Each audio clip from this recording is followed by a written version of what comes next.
Welcome everyone. So we're here with Dan, and you can see Sean here. He's going to be our guest host. I can turn the camera off if you want, Paul. No, we like them on. We like it. It's easier. No, leave it on. I pick on everyone who's got their cameras off. So no, it's all good. I gotta see my man Dan.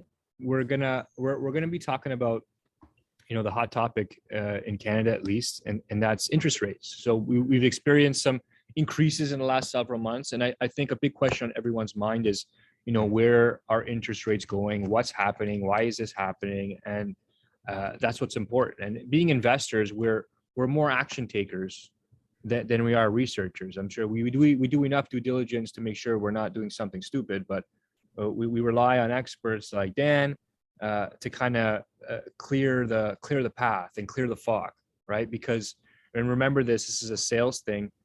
Confused minds always say no. And even if you're looking at your own investments and like, what should I do? Should I buy now? Should I wait? Should I sell now? Is the market still high? If you're confused and there's too many questions rolling through your mind, you're not going to do anything. You're just going to stand pat. And I'm human, so I'm guilty of that too. There's nothing wrong with that. It's just, hey, you're human. Don't worry about it. But this is why I wanted to do the call, is to clear up that confusion so we can choose our path and go. Because if you stay stagnant, then that's probably the worst thing you can do, right? So we got Dan. I think everyone knows Dan, but Dan's what do they call you now? The president now at BM Select? I have no idea. Yeah, director of sales, co-owner, many things. I wear many hats, but underwriter, sales agent, closer, everything, man. I do everything. In my phone, he's like Dan Patton, mortgage guy I yell at when he's taking too long. Yeah, yeah, that's true. And yes, that's exactly it. Dan, the money man, I guess sometimes. I'm only popular because that's what I represent. I'm just the money. That's what's important. But no, I appreciate you having me on. It's always a pleasure, Paul. Yeah. So we want to know. We want to know what's going on. Dan's in his backyard. Sean's showing off his backyard. I'm in Costa Rica here, but still, our money and our properties are in Southwestern Ontario. So that's what we want to talk about. Let's hear about these rates, buddy. Jump into it. All right. Well, I appreciate it. You see, Paul says I'm in the back of my house, but the truth is that the only reason I'm in the back of my house is my wife is still sleeping. And if I wake my wife with my loud sales voice, then, it may ruin my weekend. So I stick to the back of the house. I try to keep a low tone to keep everybody happy at the household. But I prepared a little bit. I know, this is recorded and it's going to be going out to, everybody on Paul's list there. So I apologize to people maybe who have a bit further, more advanced understanding of rates, but I sort of prepared a presentation that sort of breaks down the basic differences between a fixed and a variable rate, understanding a bit of where rates are at today, where they're headed. Couple of articles on, maybe some of the rule changes that have happened. I mean, people have heard that, the bank may be looking to make some changes. They made one change a couple of weeks ago, or was it? I think it was last week. So we'll go over all that. But let me pull up my presentation. Okay. Oh, I got to share my screen. That would help, right? Yeah. You should have the captain's chair there. There you go. All right. So there's the high graphic. So here's my rate presentation. So for those, that's a big picture. For those that don't know, my name is Daniel Patton. There you go, Paul. I'm the Vice President and Director of Sales of BM Select. BM Select is a subsidiary of Butler Mortgage. We work specifically with investors. I mean, we work with first-time buyers as well. We do a lot of refinance, but the bulk of our business is investment planning, working with investors, developing their portfolio, working through the multiple banks. People that are new to investing. One thing you have to understand about buying investment properties is every bank is different on how they look at your application. Okay. Whether you're buying your first rental, your fifth rental, they're all different on how they look at it in terms of qualifying. So investors, it's really to their advantage to have an independent broker, somebody like myself, that has the ability to navigate through all the different banks, whether it be A lender, B lender, private lending, depending on the type of investment you're doing. A bank, and specifically the way a specific bank looks at an approval, can vary and can sometimes be tricky depending on the project. So that's where somebody like me comes in. We move mortgages around, we work with different banks, different lenders, ultimately helping investors scale their portfolio. So We'll start with fixed rates. Okay. Fixed rates is, I like to say for those that maybe are old enough, anybody remembers Ron Popeil? Ron Popeil used to have I think it was a pasta maker. He was this infomercial guy, right? Ron Popeil. And he's had a term that said, set it and forget it. And I've always remembered that term, set it and forget it. To me, that's a fixed rate, right? You set it and you forget it. You can set the mortgage rate. We know it's not going to change, right? This is the benefit of the fixed rate. The payment and the interest rate does not change. Okay. It stays the same.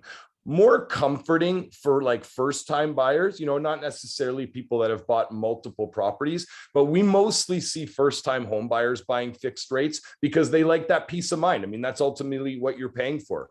Generally, fixed rates are higher than variable rates. That's the trade-off of a fixed rate. The gamble with the variable is that they're a little bit lower. But that's the benefit of the fixed. They stay the same, okay? They're typically a closed term. So what does a closed term mean? It means there's a penalty to break it, right? You can range your term from 1 to 10 years. The most popular usually with banks being 3 to 5 years. Anything less than a bank, maybe a B lender or a private lender, you're looking at like 1 year, maybe 2-year terms. But they're closed, meaning there's a penalty to break them early. So if we're refinancing, if we plan on selling the property, those are things we want to take into consideration. But 10-year terms, I mean, most people don't go past 5 years. 5 years is probably the most popular if you're taking a fixed rate. You want to know what your rates are for 5 years. The rates, when you're taking a fixed rates, the rates are priced based on the bond rates. Okay. And for those that don't know what a bond rate is, that's basically the cost of a bank to borrow money. That's a bond rate. So that's how fixed rates are priced. Okay. They're more sensitive than variable rate, right? Fixed rates move up, they move down. They're just much more sensitive. They move more often. They'll move on rumor, right? It's the smart money of the banks. That's what they call it. Penalty on a fixed rate. So yeah, go ahead, Paul. Sorry. Dan, sorry to interrupt. If you're covering it later, we can hold on. But I just wanted you to elaborate a little bit more on the bond rate and kind of how that affects fixed rate, because I think people are really confused about that. Well, yeah, I'll cover it a little bit later, but it's the bond rate, it's the bond market, right? As the bond markets go down, fixed rates go down. As the bond market goes up, fixed rates go up. And that bond market is influenced by different things. The war in Ukraine is one big thing.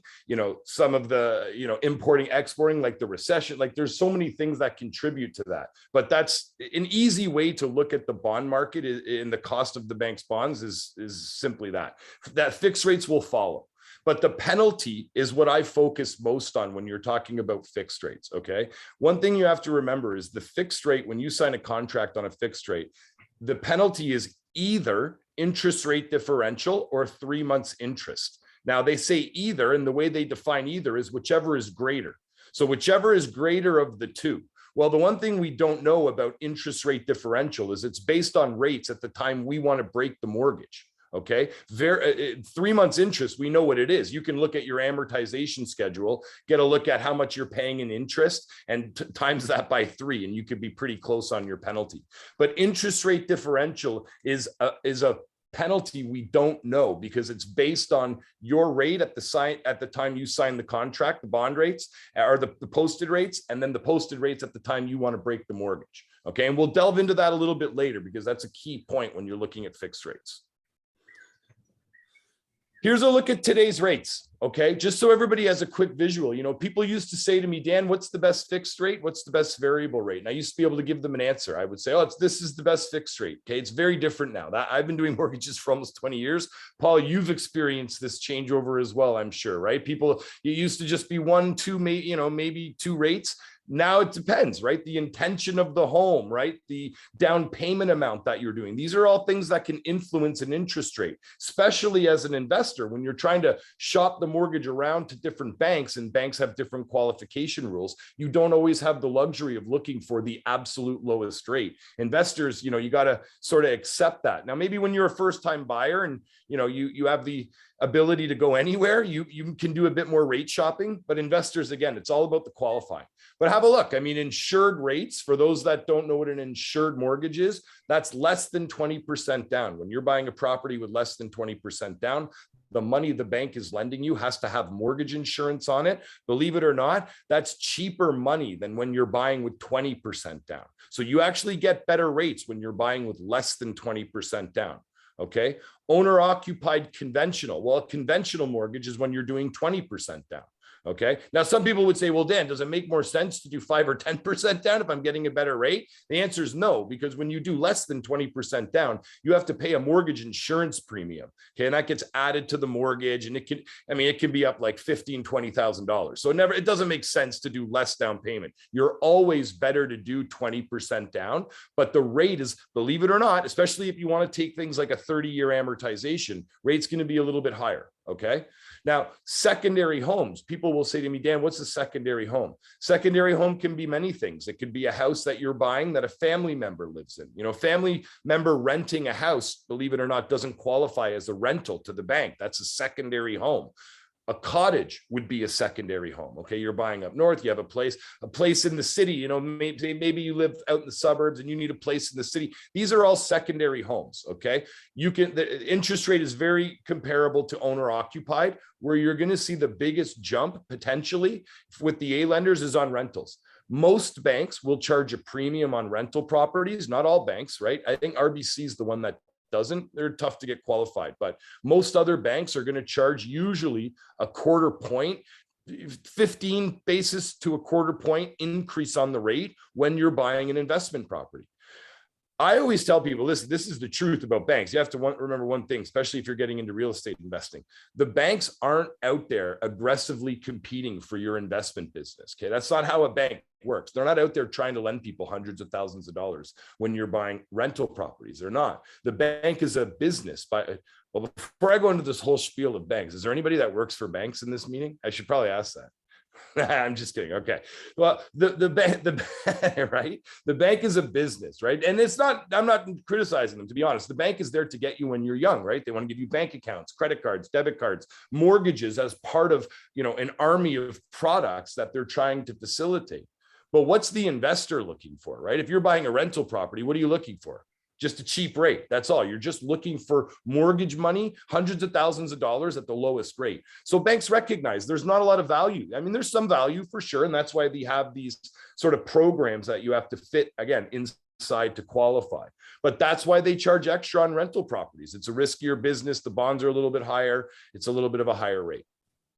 B lenders is another alternative. Now, when you look at a 6% to 7% interest rate, your mind obviously says, well, that's insanely high. Well, it's relative to the fixed rates. You know, when anybody that's in here, and I'm sure there's a few that have had B lender rates, the last couple of years, we were spoiled. We were taking 3%, 3.5% B lender rates when the A lender rates were 2.5%, 2%.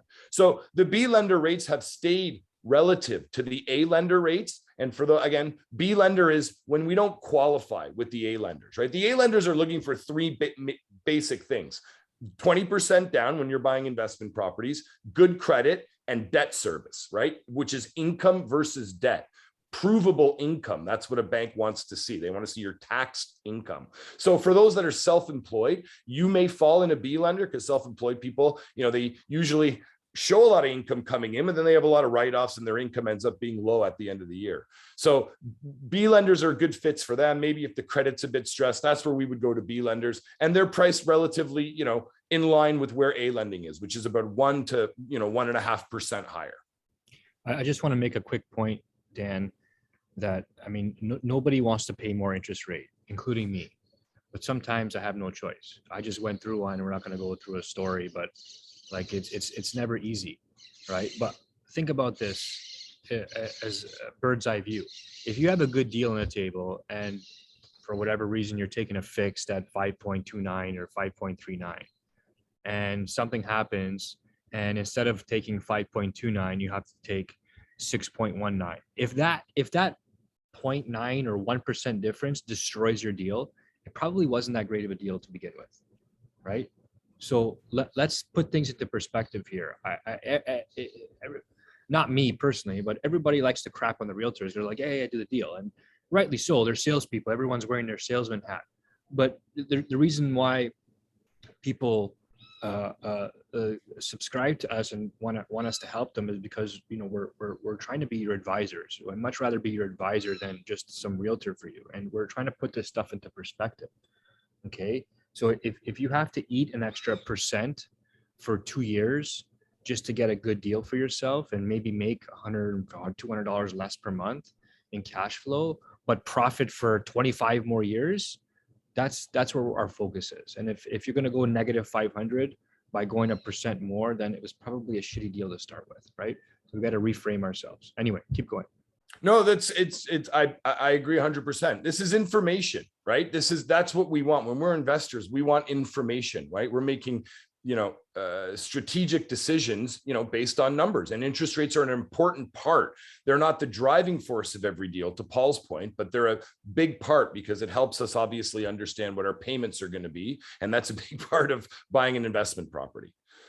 So here's a quick history of the fixed rates in Canada. Okay. For those that are looking now, when you're looking at interest rates, a cycle like this, which is about 15, 16 years, what you're really interested in is the massive dips and the massive increases. Like that's the interesting sort of times. And if you remember in 2008, when we first hit that sort of recession, you can see the dip in interest rates right away, right? Interest rates were creeping up over 5.5%. And we got into those talks of recession and interest rates dropped below 4%. Okay, that's the bond market pricing that in. Then they come back up. Okay, it's, stability. This is very normal, right? Down, look at how low rates went down from 2010 to 2014. You're talking like 4.5%, 4.25% there, all the way down to like 2.5%. People were buying. This is really, Paul, when the market started, really, really picked up. I mean, I know it's been strong since like 2010, but it's like after that 2008, 2009, it's like there was like such a run of rates continuing to drop. And then there was a sense, if you remember, in 2017, 2018, rates started to creep back up, right? And rates got back up to like, 3.79, like that's where people were getting around, 3.5, something like that. And then COVID hit, and you can see the drop from COVID. Yeah. And look at this steep increase now. Like that's a big drop, right? In 2 years, you went from like 3.79 all the way down to like 1.89. And now it's just jumping back up to, again, this is closer to 5% today. I started buying between that 2008, 2010 cycle in between there. And I mean, I don't know. Right there.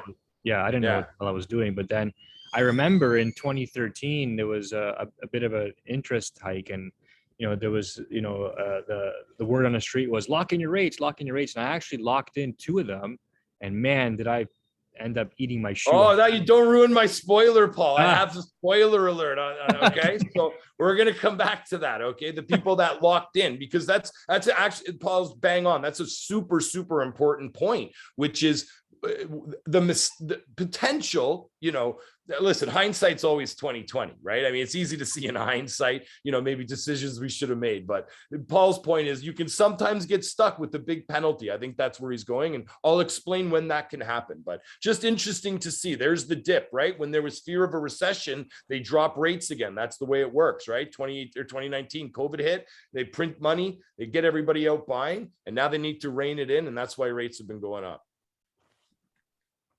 So variable rates, okay? Obviously, variable rates are not the set it and forget it, okay? This is where your interest rate will fluctuate. Now, people think it means your payments will fluctuate, but that's not always the case, okay? Now, let me go back. The interest rate is based off the Bank of Canada's prime rate. For those that don't know, prime rate today is 3.7%, set to go up next week, July 13th, Wednesday. We're all anticipating 75 basis points, another increase. So that could get up to, what's that, 4.45. So, I mean, that's significant. That's a big increase.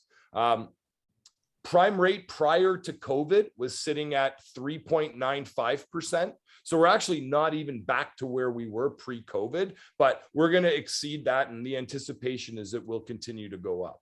So interest rate is based off of prime rate. Now, the way variable works is you typically get a discount to prime rate. So a bank might offer you prime minus 30, prime minus 40, prime minus 50, right? These are the discounts a bank would offer you, but it's all based on prime rate. Now, I said payment may fluctuate, okay? That's the case. So most people associate a variable rate with, well, the rate's going to change. And if the rate keeps going up, then my payment's going to keep going up. And that's a problem, right? Especially first-time buyers, investors, right? That's the big worry about variable. But not every bank, just so people understand, not every bank increases their payments when you have a variable rate. Okay, some banks will just extend the amortization and leave the monthly payment the same. And then if rates drop, they shorten the amortization and the monthly payments stay the same. So there are lenders that do offer that product, banks that offer that product. Okay, other lenders, and again, it's sort of like property taxes. I kind of liken it like that. Like some people hate when the bank takes their property tax. Other people love it, right? It's like personal choice. Some people like that the payment stays the same. Other people like that their amortization doesn't get adjusted and they continue on the same sort of, schedule to pay off their mortgage. They prefer that. Just personal choice, right? First-time buyers, again, more likely to hold that, want the payment to stay the same. So you can get sort of the best of both worlds in those cases, right? Lower rate and lower payment that's locked in.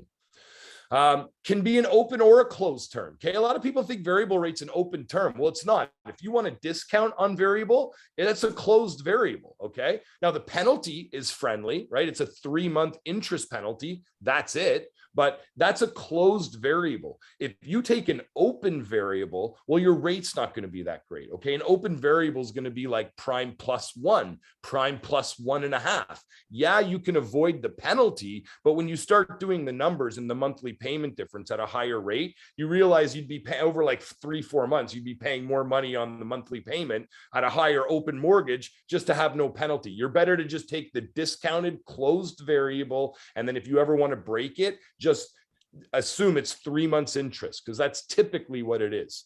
Now, I say in here, I said some limitations can apply because there's small monoline lenders that offer discounted rates with restrictions. Anybody that's ever dealt with the lender like MCAP, they have really low rates, but it's at the cost of you can't break the mortgage. You can't get a Heloc behind it. So you can have some restrictions with the variable rate. Make sure, if you're with a big bank or make sure it's the 3-month interest penalty. Same thing if you're dealing with a mortgage broker. You just want to confirm.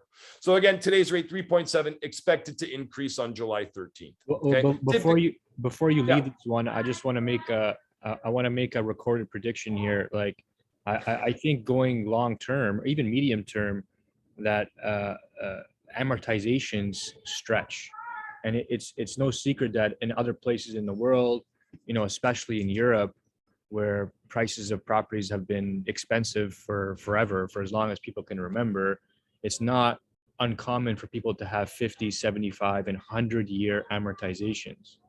And that doesn't necessarily affect prices or nothing to do with rates, but it does make the payments on these properties more affordable for people. And yes, you're in debt long term, and these kind of properties are passed down generation to generation. So I think slowly, and maybe it may not be a straight line, but on a jagged line, I think we're sort of headed in that direction. So if you can keep your vision more to medium to long term, I think I truly believe that real estate is going to still be a big part of your investment portfolio going forward. Especially what's happening in our little pocket there in the Golden Horseshoe. Continue, man. Yeah, no worries at all.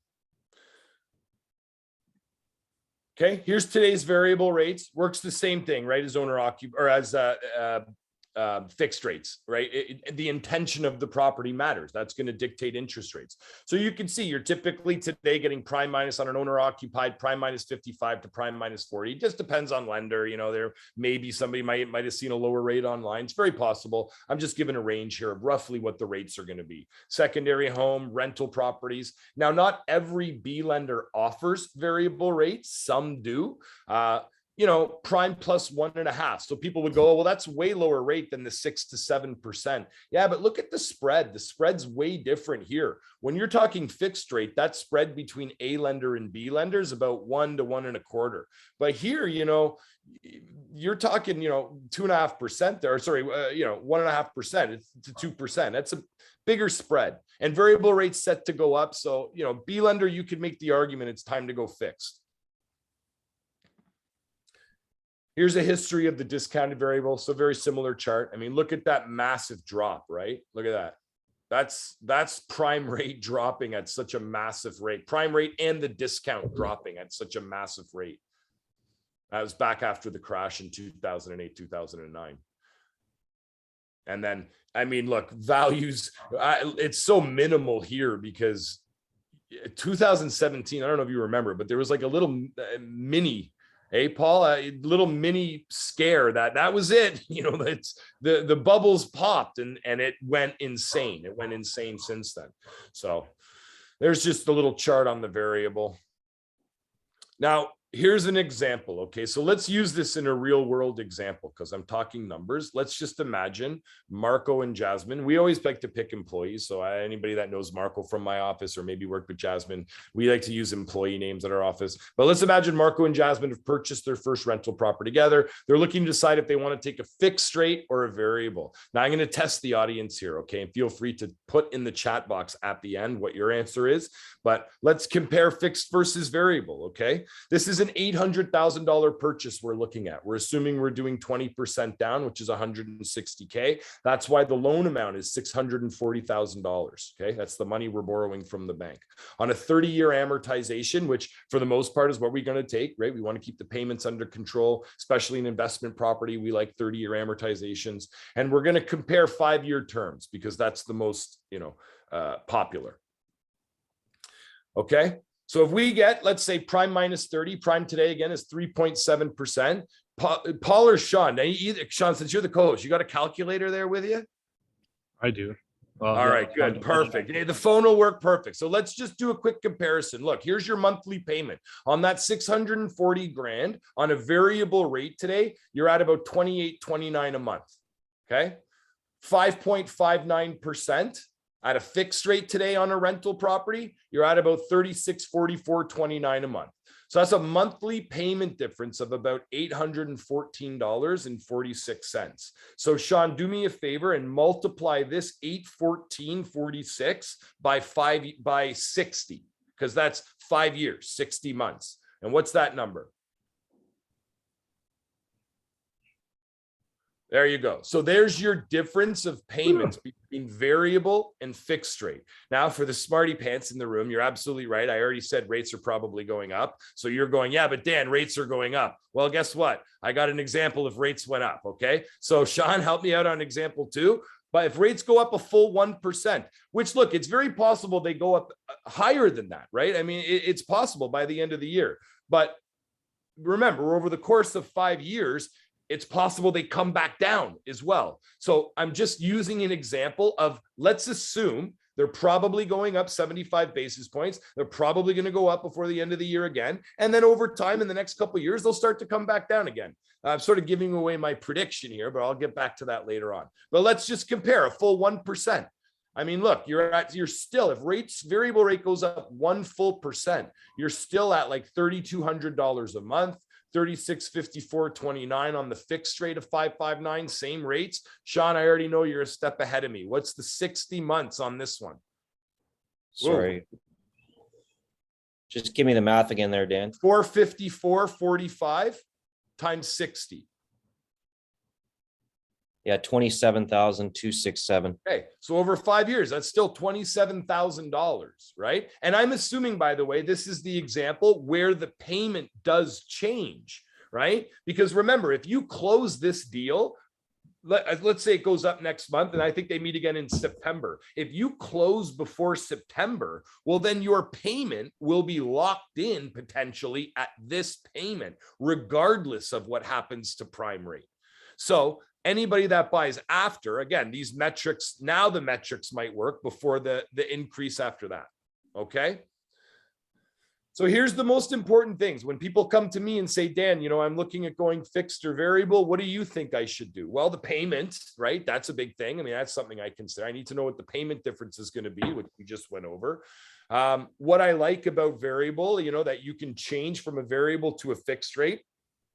You can't go from fixed to variable. So at any point in the term, for no penalty, if you're in a variable rate, you can convert that. And people associate that, well, if rates keep going up, I can lock it into a fixed rate, right? Well, yeah, but it also works the opposite. If rates go down and you want to lock it into a fixed rate on the downward trend, you can do that as well. So you have the flexibility on that on a variable. Now, if you're in a fixed rate, again, we leave it. It's set it and forget it. Nothing changes. So you can't go from fixed to variable without paying the penalty. Okay. Well, the penalty, we already know, likely potentially is interest rate differential, or 3 months interest on the fixed rate could be interest rate differential. We know the variable rate penalty on the is 3 months interest. The only other thing I'm really thinking about here is the strategy. Why am I buying this house? Is it a flip? Is it a BRRRR strategy? Is it a long-term rental? Like, what's the plan? Because penalty, obviously, is a big part of that, right? So that's really, that's what I'm asking the investor, questions like this. So this is just where I want to pause, and I just want to ask, I want to poll and just see, what would most people do in these days? What would you guys do? Just put it in the chat box so I have an idea. Do you think fixed or variable? We know ultimately the variable is likely the lowest one, but that's what they're telling us, is that rates are going to continue to go up. So we'll see. I'll give it 30 seconds and we'll see what people say. I think we have Paul, why don't you tell us while we're waiting? Oh, look at this, like variable. All right. Yeah. Okay. So everybody's got their thinking caps on. All right. So that's, yeah. Okay. Everybody's going variable. So I'm with everybody. Okay, that's it. I'm going variable, right? The three things that I love best about variable, the three things I like about variable is: one, it's a lower rate; two, I love the flexibility of it; and three, I always know what the penalty is, right? That's the stuff I love about variable. And if you get lucky enough to get into one of the banks that have the product where the payments don't change and you're an investor, that's just a super advantageous product in a market where rates are going up, right? Well, it's not, people don't look at it like that. When rates are going down, they don't love that. But when rates are going up, they like it. Well, it should be easier to qualify for the variable also. That's an excellent point. 100%. Something I wanted to talk about. I'll do it now. When you're qualifying to buy mortgages, one thing people don't understand. So let's imagine this scenario at the pre-approval point. Okay. Let's imagine these guys come to me and say, we want to buy a property. Dan, what's our max pre-approval? Well, if you're qualifying to buy a mortgage, the bank is qualifying you on the stress test, right? Everybody's heard the term stress test. That's where you just, you take all your income, all your debt, and you kind of run your numbers at the stress test rate to see if you qualify. It's federally regulated. So all the banks use the same rate. It's all the same. But the rule with the banks is your debt service basically has to be below a 44. When you take a fixed rate, the stress test is 2% higher than your contract rate. So if you have a contract rate of 5.4%, then the rate I'm pre-qualifying you at is 7.4%. Right? Because that's 2% above the contract rate, the deal you're approved for. Well, if you take a variable rate and your contract rate today, or even in, by Wednesday of next week, let's just say it's at 4%. Okay. Let's say it goes up to 4%. Well, if it goes up to 4% or 4.5% and you're 2% above that, you're 6.5%. So there's a difference, of purchase price between a fixed and a variable. And I'll just give you a real world example. I didn't put this on here, but let's just say you have a couple that's making a combined income of say $120,000. Okay. And they have little debt on the application and they're trying to qualify under a variable rate. You're roughly going to qualify for somewhere around $620 to $650 amount. Okay, $120K on a variable rate pre-approval, $620K mortgage amount, roughly. Okay, if you take a fixed rate, that number would lower to about $520K. So it's about $100 to $120K difference on pre-approval mortgage dollars from a variable rate to a fixed rate, if that makes sense. Does make So sense. I'm variable all day. That's what I would do, of course. So where is lending headed? Well, I mean, I think rates we know are going up in the short term. It's funny, bond rates are a little funny. Bond rates, fixed rates actually may have already priced in this increase in July, because some of the B lender fixed rates have come down at the end of this week. They started to come down a little bit, nothing crazy, but a little bit. And usually what follows is some of the monoline lenders and then the big banks. So you might see a small decrease. And when I say small, you're talking like 0.05, maybe 0.1, something like that, not to make predictions, but we'll see. It's interesting to see where fixed rates are going to go, especially in the long term, because one indication that sort of the continual increase of prime rate is coming to a stop will be the drop of the fixed rates. You'll see a trend of downward fixed rates dropping. Okay, that's the bond money pricing in that variable's going to drop. So you'll see indications. And one thing, not to get too technical, one thing you may find ourselves in, if you ever hear the term of an inverted yield curve. I was just about to ask you that. Right. Okay. An inverted yield curve is basically, again, I don't want to get too technical, but it's basically when fixed rates are cheaper than variable rates, right? I said one of the things I love about variables, it's a lower rate. Well, what happens in that weird little time where fixed rates are actually lower than variable? Why would I take variable if fixed rates are lower? Well, this goes back to Paul's original example on penalty, okay? One thing you have to be very careful of when you see this trend happen, when fixed rates start to fall below variable rate, you can bank that prime rate will be headed behind, right? They'll be coming next, but fixed rates will start to lower first and they'll start to get lower than variable. And people will start to lock in those fixed rates. And what happens at that time, if you start locking in fixed rates and variable rate starts to drop, prime rate starts to drop, fixed rates will continue to drop until it levels off. And if fixed rates continue to drop when you've locked in at a higher point, your penalty will now become interest rate differential. And interest rate differential is based on the rates when you bought it versus the rates at the time you want to break the mortgage.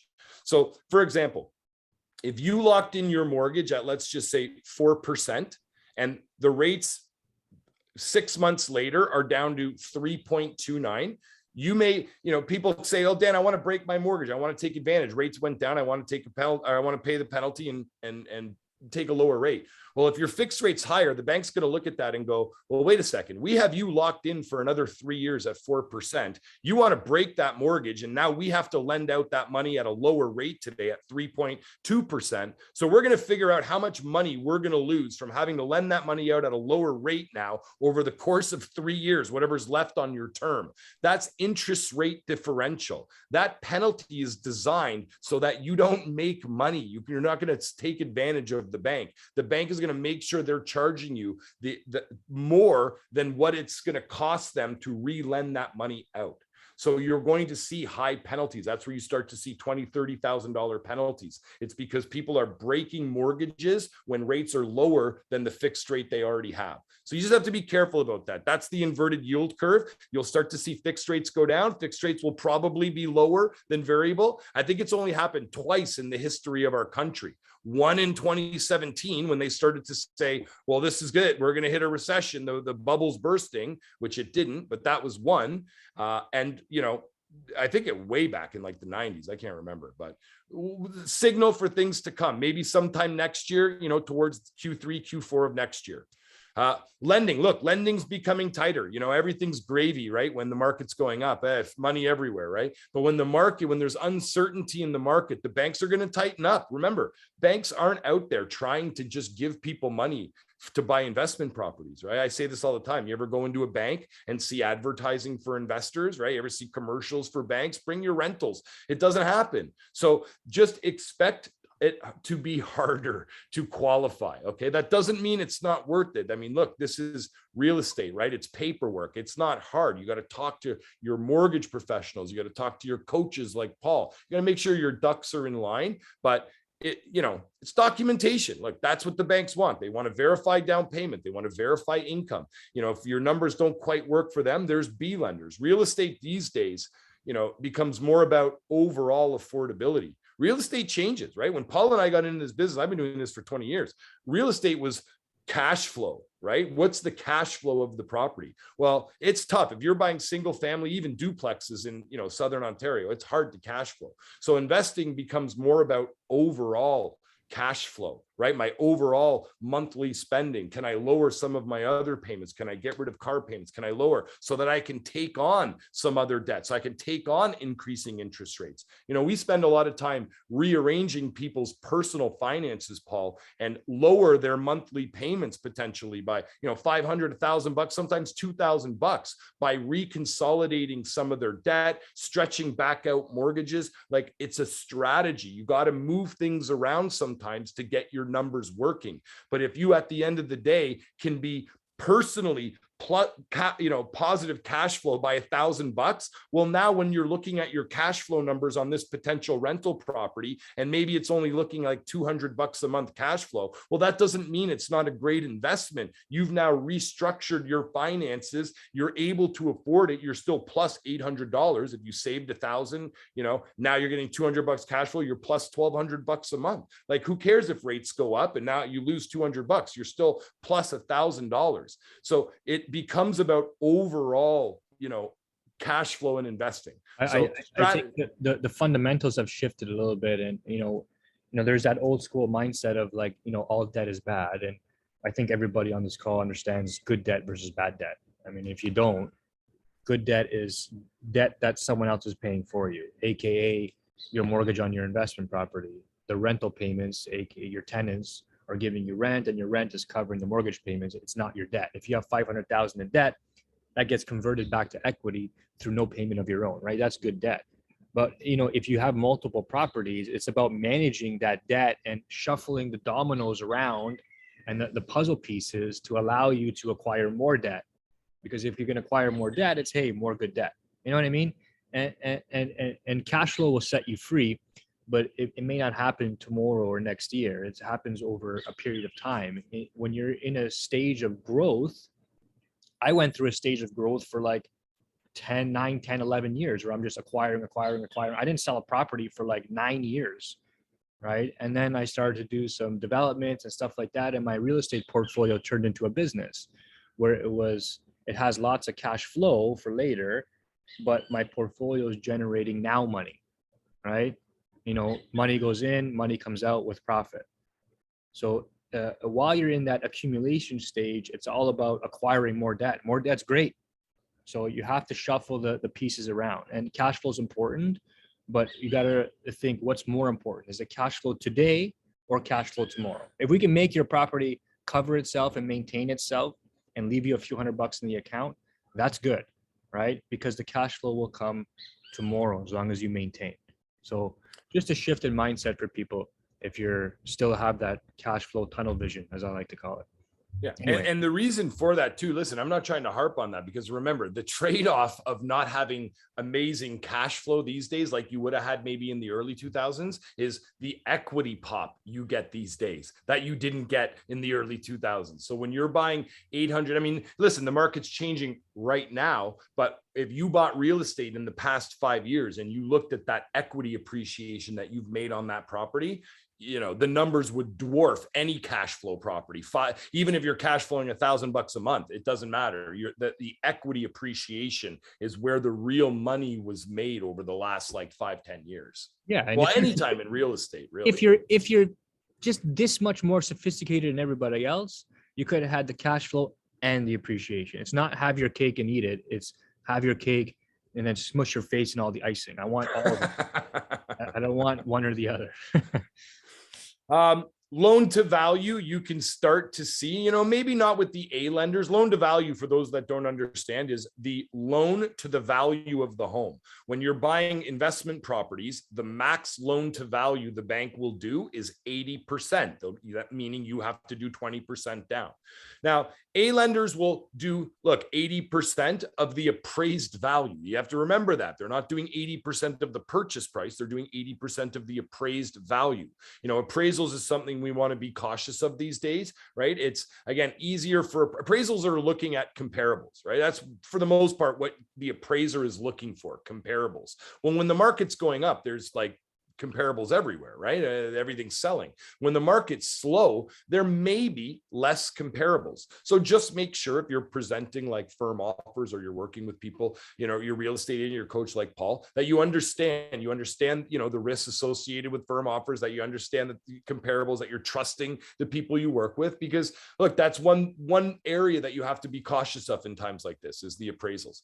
But to get back to loan to value, B lenders, that's where you really will start to see more scaling back. You know, what's 80% to a B lender? Well, B lender is more cautious. A B lender isn't so much looking at the applicant. They're really property focused, and they just don't love a ton of risk when it comes to the property. So when you see a declining market where 80% today, you know, might be 85% of a property in a year from now, you may see some like anticipation moves by B lenders, and they might just start offering on properties. Look, max will do is 75%. Max will do is 70%. Like you'll see some of that scaling back. We're already starting to see some of that. Rule changes, you know, nothing in the pipeline. You know, people ask us, you know, questions all the time. You know, Dan, I heard they're going to stop letting us use our Helocs for down payment. You know, Dan, I heard they're going to limit investors. They're really attacking investors. Like, it's just like real estate. It's like, Paul, you've heard in the news, oh, I hear they're going to limit blind offers. They're going to get rid of that. They're going to do, it's like, listen, until rules change, everything's rumor. Everything is speculation. I want to show you one thing. I just want to pause really quick because I want to show you this. This is an article that was, can you guys see the top? I got my, Yeah. Does it have the title of the article? Because I'm No. screen sharing here. Oh, there we go. Look at the title of this. New real estate guidelines pressure owners with a home equity line of credit. What the? Okay. You know how many emails I got from people going, wow, what does this mean? This is crazy. What pressure for people that own a home equity line of credit? Okay. This is CTV News putting this headline out. Now, what this is basically, a new survey exposes balance sheet vulnerabilities from some Canadian homeowners amidst rising interest rates. This is, I won't make you read the whole article, but this is basically an article telling you that if you have a home equity line of credit and your balance is greater than 65% of the loan of the value of the home, you now are forced to pay principal on that amount over 15% or 65%. So if you have let's just say you have $1 million home, okay, with no mortgage on it, but you have a Heloc on it, and your Heloc is $800,000. Let's just say whatever balance is over 650, right? Because anything over 65%, you now have to pay principal on that amount. Okay. That scared people. You know how many emails I got on that? Do you want to know the reality? They've been doing, that's the way banks have worked forever in this country. Okay. There's few credit unions, maybe the Ukrainian credit union, police credit union. Like there's a couple of places that have Helocs that will go to 80%, but every major bank, Manulife, all of those places have always been max Heloc 65%. That's why when you get people buying burst strategies, right? A lot of them, when you're buying, you have to break the mortgage early. So a lot of them take Helocs as their mortgage. Okay, well, think about it. If you have to go to a big bank, anybody that's done the BRRRR before, if you're going to a big bank, let's say again, $1 million home, and you want to put 20% down, you need to borrow $800,000. You're putting $200K down. I got to borrow $800,000. Well, the way we usually set that up with the bank because of their rules is $650K on an advanced Heloc, because that's the max you can get, and then $150K in a variable rate mortgage. So that when the client goes to break the mortgage, there's no penalty on the 650, but there's a penalty on the 150. That's always been the case. So this is an article is published June 29th with that headline. And you're literally talking like one or two credit unions, like a couple of credit unions. That's it. It's always been this rule. So just be cautious of what you read. You know, you got to trust the people you're working with. You know, headlines sell. You're going to see it when rates go up. You're going to hear, you know, oh, June sales are the worst they've been. You know, rates are going up. We're headed for a recession. That's the design of everything. They're trying to slow the buying market. That doesn't mean it's not a great buying opportunity. Doesn't mean it's time to be reckless either, but it's a time to be strategic. Okay. If you were investing based on headline advice in newspapers, you'd be like minus 10 million right now. Like this is a survey that they did. So they're just asking people, and people are panicked. They don't even understand the rules. They're like, yeah, that sounds crazy. And so they're like, well, let's run with that. So anyways, just something interesting there. I thought I would show. I think that's it. That's all I got, Paul. I told Paul I'd probably go 15, 20 minutes. Oh my God, Paul, I think I went like an hour. I'm sorry. No, that's all good. Before we jump into that, I just want to show something real quick. Here, yeah, let me stop sharing my screen here. That's okay. I can bump you out.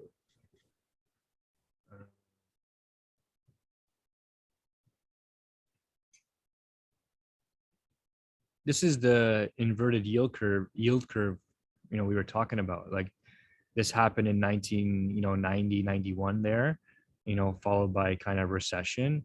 Happened obviously 2009, 2010, followed by what we know as a recession. Happened again briefly, but nothing happened here in kind of 15, 16. And it's, you know, this graph doesn't go as far as 22. I couldn't find one here, but it's kind of sort of happening again. It could go back the other way, who knows, but that's kind of what you were talking about. So if you wanted to know more about what this means, it's a good 10-15 minutes to kind of read up on what an inverted yield curve means and what that traditionally signifies in the marketplace, right? So I'm just going to show you kind of what other investors have been doing in the marketplace real quick here before we jump into some questions. So this is a triplex in Hamilton, a bit kind of overpriced, but one of our investors put an offer on this one, and he's got a unit on the third, unit on the second, unit on the main, unfinished basement there. Very simple triplex. You know, as it is at the purchase price, I'll make it really easy for you. You know, they're making $400 a month, which is nothing fantastic. The reason why we put an offer in was because, you know, that middle unit rent was really low, like over $1,000 low. So once that middle unit's gone and, you know, cleaned up, you know, we're well over $1,500 in cash flow there. And that was the point. You know, we're thinking about cash flow now and cash flow tomorrow because, you know, this property will generate almost $7,000 a month in income. And that's what we're after here with this investor, right? So stuff like this is still available. And these are the kind of properties we're after. And what else is just photos. Yeah, the property's been cleaned up, so it's in really good shape, right? Another example, Balmoral, Hamilton. This one just became available. It's a duplex. So we were able to convince the seller to get this unit vacant on closing, which is a miracle because the rent is terribly low. It's a 3-bedroom, 2 3-bedroom units, and 3 bedrooms for $1,300 is dirt cheap. I mean, I'd rent that place if I had to. So we're going to get $1,900 to $2,000 on that unit, which makes this cash flow positive on day one, right?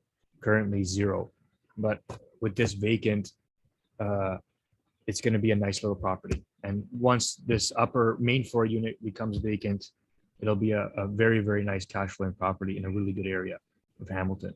So this is the kind of stuff we're after. This is really nothing super exciting. These aren't grand slam type deals, but these are the singles and doubles and triples that, you know, make up a portfolio. I mean, I have, you know, I don't know, 14 or 15 properties or something like that. And not all of my properties are grand slam type deals. I mean, a lot of them look just like this, just regular duplexes and triplexes and stuff like that. And, once in a while we hit a big one and we do really well, but we can't sit around and wait for those kind of things. If we're trying to build that portfolio and get into that accumulation stage, build the equity so we can do more with it, these are the kind of properties we're after. Okay. So I don't want to spend a lot of time on this kind of stuff, and is what not meant to sell, but is really meant to give you an idea of what we're really doing, what our meat and potatoes type properties are. And, different than these properties that I'm showing you would be larger multifamily. So 8, 10, 12, 20 units. Okay. There are some people who are still doing bird type strategies right now, if we can find them. Like if we found this duplex in disrepair and we can renovate it and get those market rents and refinance, that's a good deal. If we get the typical St. Catharines, Hamilton Mountain, Kitchener type bungalow and create a basement unit and then refinance, those bird type properties are also very popular. Okay. And we still have some people doing single family homes, and those are the people who are sort of on the brink of the qualification amount. They can only qualify for, let's say, 600 or 550, and we're having to do something that's single family just to get them in the market so that they can, say, convert that basement into a legal unit in 2 or 3 or 5 years, whenever they can. But they're happy to get in the market now, knowing that it's definitely not going to get any better for them 5 years from now when they have more money to spend. Okay. So it's not timing the market, it's time in the market that really, makes money and creates wealth for people here. So this is kind of what we've been doing. Let's turn it over to questions on what we've covered so far, just so we can get out the full perspective out of Dan and make use of our time here. I know there was some questions in the chat. It seems CIBC is the nice investor bank. I laughed at this. That's why I put it through the chat here, because they're a massive pain in the you-know-what. And RBC and Scotiabank won't loan to their own mother. Do you find CIBC is investor friendly, Dan? It depends. Yeah, they can be, definitely. They have a good program. They have a good net worth program. They're a lender. I mean, every bank has their drawbacks and benefits, right? Some of the benefits of CIBC is they don't care how many rental properties you own outside of them. You can have 5 with them. The bulk of the other banks will max you out at 5 to 10 properties. That's it. So CIBC, they're good in the sense of, if you're an investor trying to scale past 5 to 10 properties, save CIBC till the very end, because they're the one bank that does not care how many rentals you have. But they can be tough. They're a DCR lender. And when you're a DCR lender, what people don't realize, a DCR is it's like an Excel spreadsheet, right? Where a bank says, okay, look, if you own rentals, send us all your financials, all your income. We want to look at that too. Now, assuming that all passes, we also want to look at this debt coverage ratio chart, DCR, debt coverage ratio, right? We want to look at that. And we're going to take all the income from the property, the rental income. They take 80%. It's a calculation that's about 80%. We're going to take 80% of that rental income, and then we're going to look at the mortgage payments in full. We're going to look at the property tax. We're going to look at condo fees. We're going to look at, any building management, they're going to look at all of the expenses on not just the property you're buying, but your portfolio. And if your properties don't cash flow, they can just tell you, no, it doesn't matter if you make 500 grand a year. They can just say, you know what, we don't like the deal. Your DCR's off. You got condo rentals. The condo fees are high. It looks like you're cash flow negative. Our DCR's off. You're declined. So that can be super frustrating for people dealing with DCR lenders, especially if you have high income or high net worth. It's hard to understand. Why won't they? I'm used to getting anything I want. I buy a shirt. I go into a store. I buy it. I'm trying to buy a house. Why is this difficult? Because the banks aren't trying to make it easy for you when you're buying rentals. They're not. They have programs and they have rules. So when that happens, then those are people who maybe their DCRs don't work. They look at other lenders. They might look at a Scotiabank where they're a non-DCR lender, and they will look at income. They don't care if your properties don't cash flow, right? But Scotia uses lower rental income. So some people hate Scotia. It's, they're all good. Like, that's the thing with the bank. We love the bank because we love the money. We love the rate. We love the product they're giving us, but they're different. They're just different places to go. That's it. Remember, your home bank where you're doing all your business, great, have a great relationship, no problem. But when you're building a portfolio, it's strategy. That's it. All right. Obina says her renewal is coming up with a B lender and they're offering her 6.49 minus 1%. How do I negotiate the rates? Whew. It's going to be tough. It's going to be tough to negotiate that, because to be honest, that's if you're getting like 5.5 from a B lender right now, it's a good rate. So a B lender, people are getting hit pretty hard right now because they take shorter terms, right? The people that locked in at B lender 299, 2.5, even 279 B lenders got super low, are now having to lock in a year later or 2 years later at double the rate. So the rate that you're getting offered, believe it or not, is a pretty good B lender rate. If possible, I would try to be moving that to an A lender where you're going to get a better deal. But if there's restrictions there, maybe self-employed or whatever it is, I get going B lender. B lender is great, but it's hard to maneuver, because the problem is if you're a B lender client, like if you're self-employed and you have a renewal date coming up, if you renew with your existing lender, you just have to take the higher rate, right? Whatever rate they're offering you. For you to shop and move it to a different B lender, you got to pay a 1% lender fee again. So it's never going to be cheaper to shop it and go to another B lender, because you're going to pay a 1% lender fee. So B lenders kind of have you a little bit there on renewals, because they won't charge you a lender fee unless you're pulling money out. Can I haggle the difference? Like, they are giving me 6.49 minus 1. Can I ask him to increase it to 2, reduce it by 2%? You could try. you can try. Well, this is what we'll do, Obina and everyone else. I mean, when I send you the recording, I mean, I'll obviously include Daniel's contact information, and you can reach out and to we him. know Abina. We know Abina. We know you, buddy. You reach out to me. We'll take care of you. Yeah, for everyone on the call. I mean, Dan's here to help, so either him or someone on this team will help you through whatever you got going on here and answer any of your questions too. All right. So if you have questions, guys, unmute yourself, pop in. I mean, you don't have to raise your hand or anything here. So Nadia is asking if we predict there's going to be a recession. I think so. I kind of hope so. It's about time we. It's weird. I think so too. I think a mini recession for sure, but I think that's what they're trying. They're not trying to create a recession, but they're trying to balance, this inflation. We're at an insane rate of inflation. The housing market's been ridiculous. Houses, we haven't seen a market like this in a long time. This was needed. So I definitely think we're headed for one. I think for the rest of the year, they're just going to keep bumping up that prime rate. I think prime rate's going to potentially go up, 1.25, maybe 1.5, over the next, 6 months. I think some point next year, if we're in the, if we're hitting a recession, I think that's when you'll start to see things again, Q3, Q4, maybe start to come back down. So what's the best way to finance an ADU? Heloc, refinance. There's so many ways, Richard. I'll let Dan answer, but the way we've seen multiple investors do it is they're either getting a really good mortgage with any kind of a bank, doing the work with their cash, and then looking to refinance. Some people go to B lender first and then refinance out of the B lender once the property's been turned into a legal duplex or has an ADU, and go back to an A lender if possible.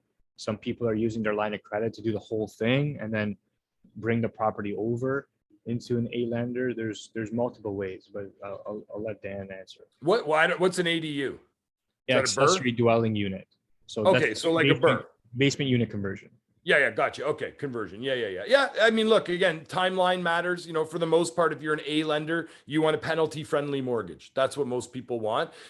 Other people might strategize. We'll set up your mortgage in a mortgage amount today and then set up a separate mortgage component when you do the refi. And now you have two mortgage components. The thing I don't love about that is now you have alternating renewal dates. And, you know, in the bank size, that's power to them. And I don't love giving the bank too much power. It means you're always going to have a penalty to break one of them, to leave, to go to another bank. So I don't love having alternating renewal dates. I think most investors, when they're doing a burst strategy, would rather have lowest carrying costs throughout the renovation period, right? From the purchase to the reno, lowest carrying cost, which would be a HELOC with interest only payments up to 65% and a mortgage for the additional 15% in a variable rate. That way, if in 6 months to 8 months, the renos are completed and you're ready to pull money out, the only penalty you're going to have is 3 months interest on the 150K, and you can redo the entire mortgage at that point. It's cheaper to carry for those 6 to 8 months because it's interest only on the HELOC portion, and it should be, talk to your accountant, it should be deductible interest if it's used towards an investment property. Right. Carolyn, what are the benefits of a recession? Well, if you got cash on the sideline and you have equity, you can get yourself some really nice deals, right? What's interesting is that even if we do have a recession, it'll be temporary, but it doesn't change the demand we have for real estate and for rental units. Like the demand is through the roof. Prices have come down a bit, depending where you're measuring from. If you're measuring from, you know, the insanity of February, March earlier this year, then yes, prices have come down. If you're measuring June to June or July to July, prices are actually up, I think like 5.5%, 6% year over year, which is interesting. But we won't even talk about that. But there's still room to sell your property at very good quality prices and use that equity to get investment grade property at even better prices. So be greedy when others are fearful, Carolyn. That's what we want to do. Are there any lenders who lend on student rentals or Airbnb? Yikes. Tough. Banks don't love short-term rentals or Airbnbs. So it all depends on how the property presents itself. But banks don't love short-term rentals and Airbnbs. So if you're buying a house where the listing screams Airbnb, you'll have a hard time. The bank will have a hard time, approving that deal. Yeah, and Nagesh, you want to buy it, and as a single family home, and then convert it to an Airbnb or whatever afterward. You don't want the bank to be knowing that. Amina just refinanced with you, and she chose a HELOC over an increased more. Amina, I would say talk to Dan if you just did a deal and you have like a personal question on that. Whoever, whether it's Dan or someone on the team, just reach out to them and they'll sort that out for you for sure. Does anyone have? Yeah, I get this question a lot, and maybe this is the question. I get people that ask me, Dan, why would I take a HELOC rather than a mortgage? Like if I'm pulling money out for down payment, why would I take a HELOC if the rate is higher than a mortgage? Maybe that's the question. Is that the question, Amina? If that's the question, I can answer that. But if it's more sort of direct to your file, Paul's right. Maybe we should just chat on Monday or something.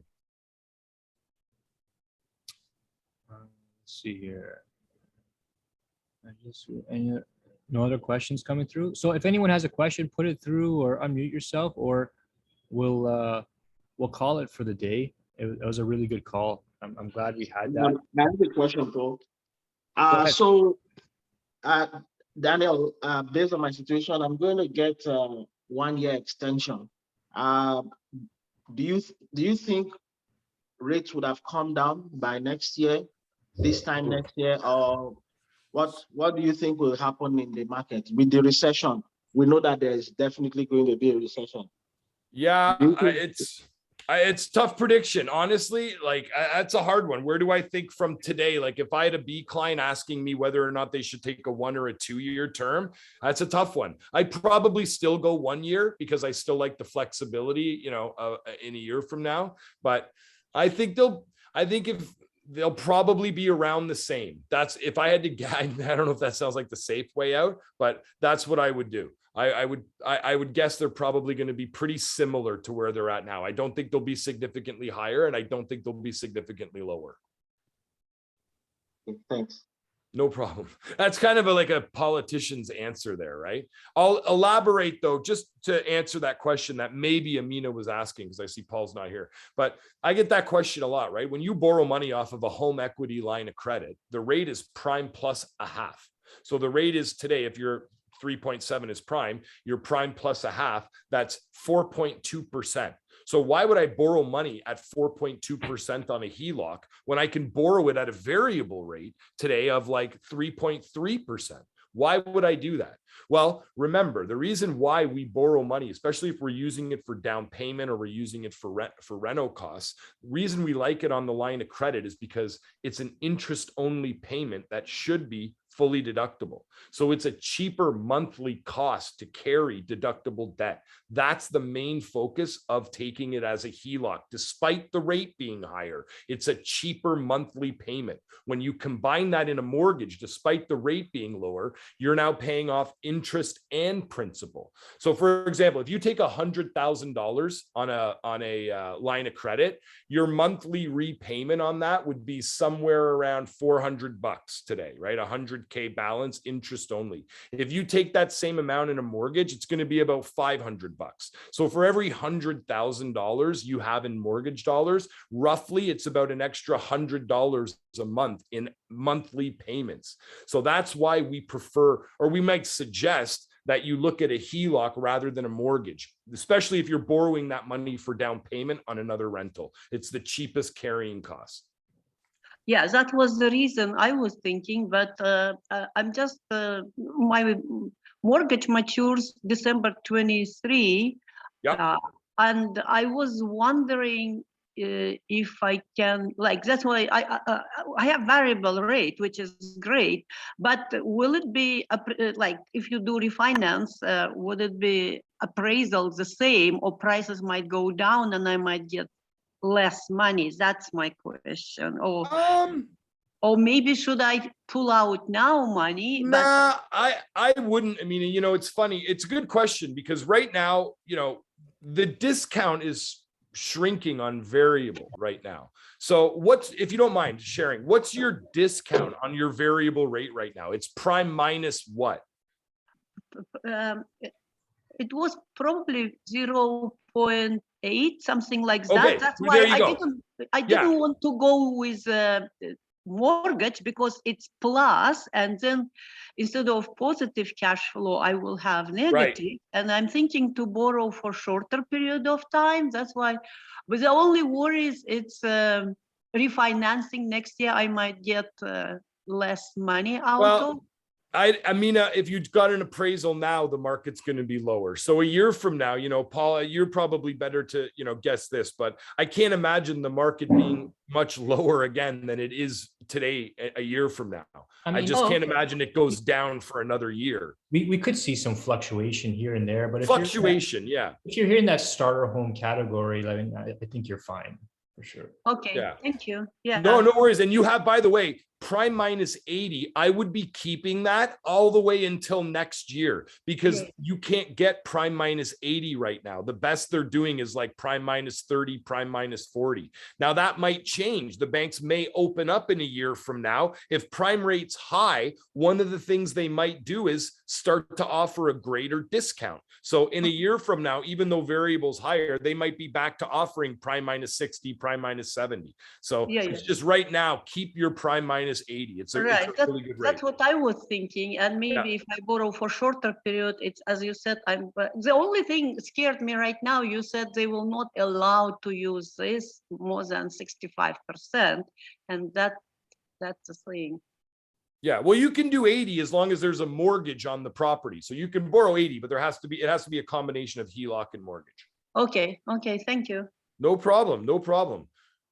Rob, I see you. Rob is one of my clients. I see your question here, Rob. So, and thank you for the compliment. So the question that Rob wrote is, any advice regarding building a moat around investors' rental portfolios? So like corporations, things like that. You know, that's kind of a question for the accountant. From a mortgage standpoint, Rob, yeah, and we do mortgages under corps, absolutely. Every bank will do them. The question just becomes this: why do it under a corp, right? When you own multiple properties, it can make sense from a liability standpoint for sure. But when you're new to investing, it's expensive and there's not a ton of benefits up front. So it's something you definitely want to strategize with your accountant, with your lawyer. From a qualifying standpoint, the bank is looking at us personally, right? They're looking at you personally, looking at personal income. They're not looking at the corp income. Sometimes when you get into like portfolio lending, then they'll look at it. But when you're talking like straight up, purchases of rentals in corporations, they're looking at the people who guaranteed the corporation. You have to personally own it and personally sign for everything.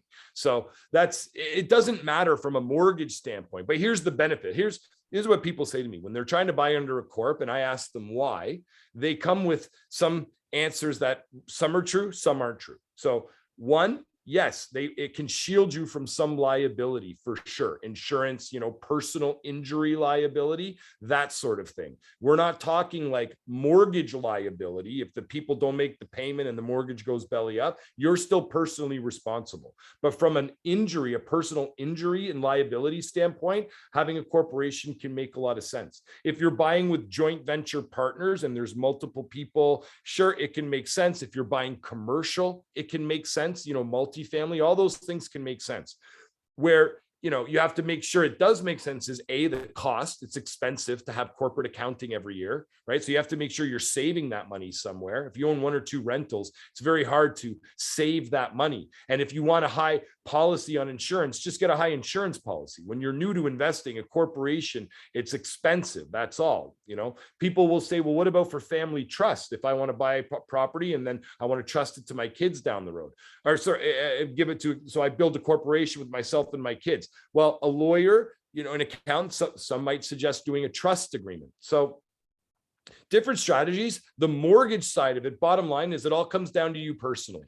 Okay. Some people think it helps you get more properties. It doesn't really help you get more properties. That's people just saying, look, when you buy under a corporation, it doesn't always show up on your credit bureau. Okay, it doesn't show up on your credit bureau. So some brokers will say, oh, that's good. It doesn't show up on your credit bureau. That means I don't have to disclose it. Well, go ask the banks if they like non-disclosure. Okay, that's something that can get you cut off. So you have to be very careful. I get it. If it's not on the bureau, people don't want to disclose it. Listen, I get it. I'm not here to judge. But I had to tell people about the risk. That's the money guy's job. And when you get into that area of non-disclosure, it's a slippery slope. Remember, you can build a portfolio of 15 properties, disclosing them all by going to A lenders. So the non-disclosure, it's like, where's the benefit of that? If you're doing that because you're probably hiding, for lack of a better term, shit rental income or something, or like your debt, it doesn't look good. Like there's a reason for hiding it. So banks just don't like non-disclosure. So anybody that says, oh, it doesn't show up on your bureau, it'll help you get more properties. Yeah, that's kind of true, but just understand the risk. Ask the bank if they're cool with non-disclosure. Some are, believe it or not. RBC will say, look, if it's in a corp, forget it. Don't put it on the application. But other banks they'll say, oh, no, you got to disclose that to us. We want everything. So just depends. Again, another reason to work with people you trust, not just mortgage, accountant, lawyer, coach, but good question for sure. Make sure you have a good accountant, not just any accountant. Yes. Yeah. No, I will stop it there. Leo, can someone pass me on to someone helping the Scotiabank? Yeah, when you find someone help, let me know too. Yeah, if trying to utilize your step in what sense, Leo? Like you're just trying to get access to it, or you're trying to set one up?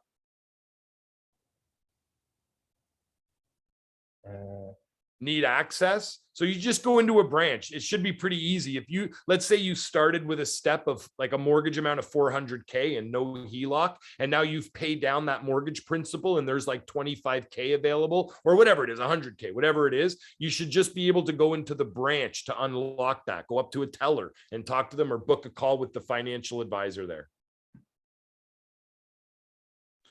Anybody else? Hey, Dan. I have a question.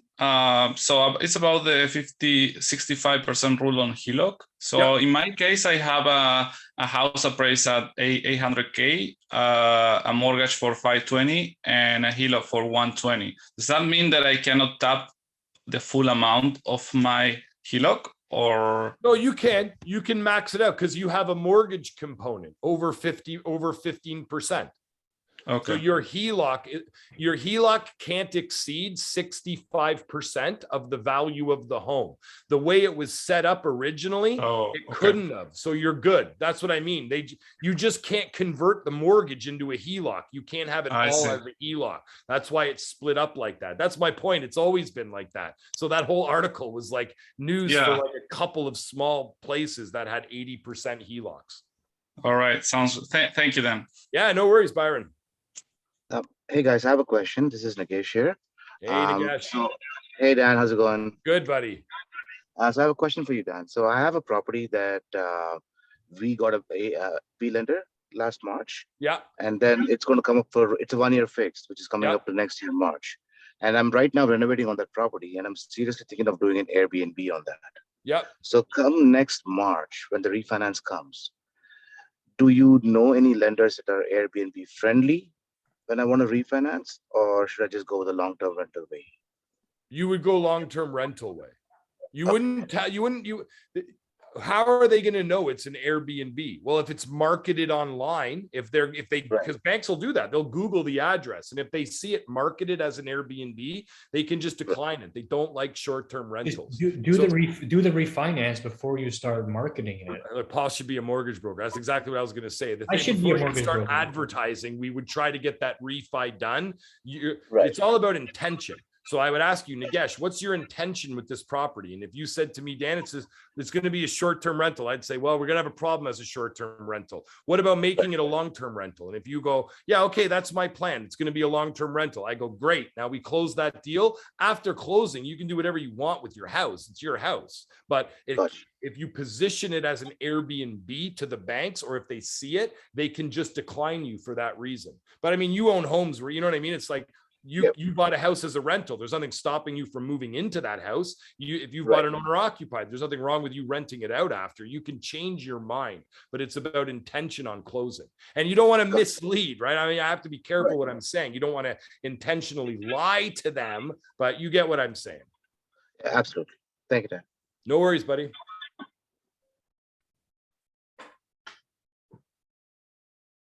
Hey, Leo, to answer your question, there shouldn't be any qualifying if you're trying to access an existing HELOC balance. If it's already there, you should just be able to go in and unlock it. If you're trying to apply for a line of credit, then disability, if it's short term, can be an issue. If you're getting off of it and you're back to work full time, then they should just be using your income to qualify.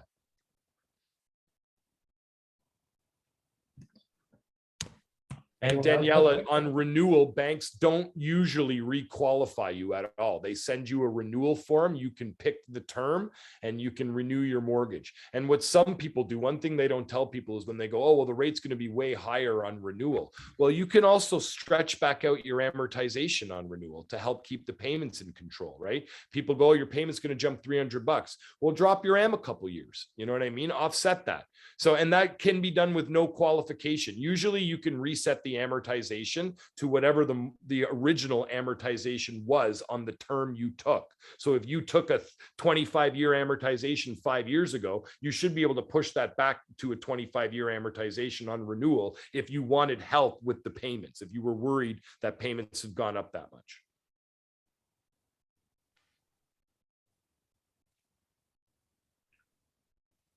Who else? Won't hold back, people. All righty. I think that's everyone. I mean, if that's everyone, we'll respect Dan's time and we'll let him run. I gotta go. I have nothing to do. I'm not gonna lie. That was great. We did an hour and a half. You know, I mean, Paul and I thought we were maybe going to do 45 minutes. So that was great. We did an hour and a half, but I really appreciate it, Paul. Like I said, you know, Paul and I, for those that don't know, Paul and I have known each other a long time in this business, really long time. Paul mentioned earlier, Paul was a client before he was a big time real estate agent. So we've known Paul, you know, really long time. Super appreciative that you have me on, that you'll, you know, let me work with your clients. It's amazing. So thank you to everybody for coming on and listening to me. I can't imagine this stuff's, you know, overly interesting, an hour and a half of talking about mortgages, but I'm certainly feel blessed to be on. So thank you. Hey, just remember, guys, like this is from the horse's mouth. Like you're not going to get this stuff anywhere, and that's not to, tap ourselves on the back. It's just this is real life stuff. We're on the street every day, doing this, and you guys are our business. Our relationships with you is our real business. Because without those relationships, we might do a transaction, but you're never going to come back, right? Our business is built on repeat business. That's how it is, right? So we appreciate your loyalty and your patronage, and believe me, we work extra hard to deliver, the good stuff to you guys, not just mumbo jumbo nonsense we regurgitated from the news. So we're trying out there. I appreciate you guys being on here on a Saturday morning, and we'll see you guys real soon. Trust me. Awesome. Thanks, everybody.